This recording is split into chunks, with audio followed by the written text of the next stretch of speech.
নাহৰ এই শব্দটোতেই যেন কৰবাত আবেগ সোমাই আছে নহয়নে? আমি যদি চাওঁ প্ৰায়সমূহ বিহুগীততেই নাহৰ গছৰ বিষয়ে উল্লেখ কৰা হৈছে।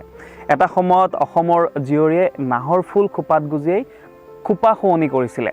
আৰু এতিয়া অৱশ্যে সেই কথাটো নোহোৱা নহয়, কৰবাত যদি নাহৰ ফুল পায় তেতিয়াহ'লে আমাৰ অসমৰ যুৱতীসকলে খোপাত গুজি নোলোৱাকৈ নাথাকে। মুঠতে নাহৰৰ পাত হওক, নাহৰৰ ফুলে হওক আমাক বহাগৰো বতৰা দি যায়। নাহৰৰ পাতে পাতে যেন অলেখ কথাই লিখা আছে। বহাগৰ এই সময়খিনিত ভাবিলোঁ আপোনালোকৰ সৈতে কেইটামান সৰু সৰু কথা নাহৰ গছৰ বিষয়ে শ্বেয়াৰ কৰোঁ। অসমৰ মাটি বা অসমৰ মানুহৰ সৈতে নাহৰৰ নিবিড় সম্পৰ্ক থাকিলেও নাহৰ গছ হৈছে শ্ৰীলংকাৰ জাতীয় গছ। শ্ৰীলংকাত জাতীয় গছ হিচাপে ধৰা হয় নাহৰ গছক, আৰু ইয়াৰ ইংৰাজী নামটো হৈছে চেইলন আইৰণউড, আৰু ইণ্ডিয়ান ৰ'জ বুলিও পৰিচিত এই নাহৰ গছ। আইৰণউড বুলি কওঁতে নিশ্চয় গম পাইছে যে নাহৰ গছৰ যিটো কাঠ, যি গা গছডাল, সেই গা গছ অতিকৈ টান। আপুনি সাধাৰণ কৰতেৰে ইয়াক সহজতে কাটি পেলাব নোৱাৰে।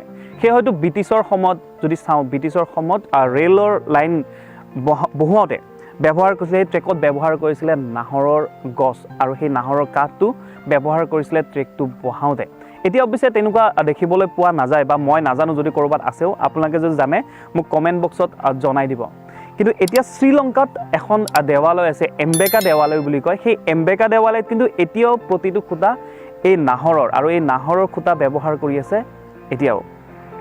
আৰু এটা কথা এইখিনিতে কৈ থওঁ, অসমৰ মানুহে কেৰাচিন, আমি যদি গাঁৱত ঘূৰোঁ বা যিকোনো গাঁৱে ভূঞে যেতিয়া ঘূৰোঁ, কেৰাচিন তেলৰ চাকি লগাই থোৱা হয়, চোতালতে হওক বা বাৰাণ্ডাতে হওক, আমি কেৰাচিন তেলৰ চাকি দেখিবলৈ পাওঁ। এতিয়া অৱশ্যে নাই, কাৰণ এতিয়া বহু ঠাইত কাৰেণ্ট আহি গ'ল, এতিয়া সেইটো ব্যৱহাৰ নহয়। কিন্তু কেৰাচিন তেল ব্যৱহাৰ অসমৰ মানুহে কেতিয়া কৰিছিলে? ব্ৰিটিছৰ অহাৰ পাছতহে কেৰাচিন তেলৰ ব্যৱহাৰ জানিছিলে। কিন্তু ইয়াৰ পূৰ্বে যদি আমি চাওঁ, ইয়াৰ পূৰ্বে কি ব্যৱহাৰ কৰিছিলে?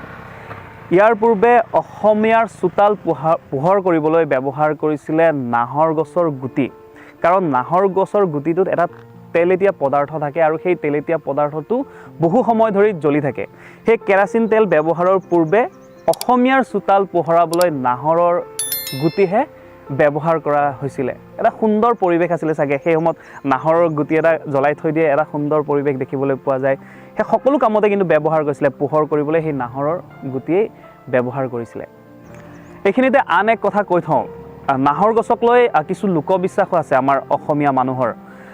এই বিহুৰ সময়, আৰু বিহুৰ সময়ত সকলোৱে নাচি বাগি আনন্দ কৰে, আৰু আনন্দৰ পাছতেই কৃষকসকল যেতিয়া পথাৰত নামে, সেই সময়ত দেখিবলৈ পোৱা যায় বিভিন্ন পোক পতংগই কৃষকসকলক কেতিয়াবা কামোৰে, আৰু তেওঁলোকে বিশ্বাস কৰে এই নাহৰৰ পাত আৰু যদি ফুল মোহাৰি পেলাই সেই কামোৰা ঠাইত লগোৱা হয়, এই বিষৰ পৰা যথেষ্ট উপক্ৰম হয় বুলিও তেওঁলোকে বিশ্বাস কৰে।